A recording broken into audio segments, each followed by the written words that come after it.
Kumusta kayong lahat? Si Natasha ito.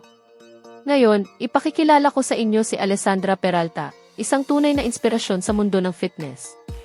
Dahil sa kanyang masigasig at disiplinadong healthy lifestyle, patuloy siyang nakakaakit ng mas maraming tagahanga at namumukod tangi sa social media. Sa kasalukuyan, nakatira siya sa Dominican Republic, kung saan pinagsasama niya ang kanyang pagmamahal sa fitness at fashion. Dahil dito, nagbukas siya ng sarili niyang clothing store. Bukod sa pagiging isang negosyante, siya mismo ang modelo ng kanyang brand, ipinapakita ang kanyang kahanga-hangang katawan.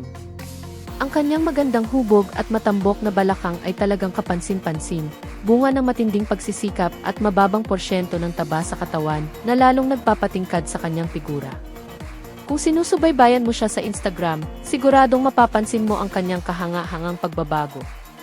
Kapag ikinumpara ang dati niyang mga larawan sa kasalukuyan, makikita ang malaking pagtaas ng kanyang muscle mass, lalo na sa kanyang mga hita at puwitan, pati na rin ang mas lalo pang lumiit na baywang. Ang lahat ng ito ay resulta ng kanyang hindi matinag na dedikasyon sa matitinding workout, maging sa gym man o sa labas. Ano sa tingin mo? Nagustuhan mo ba ang kwento ng fitness icon na ito? Kung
huwag kalimutang i-like, mag-iwan ng komento, at kung hindi ka pa nakasubscribe, ay click na ang subscribe button para hindi mapalampas ang ganitong klaseng content.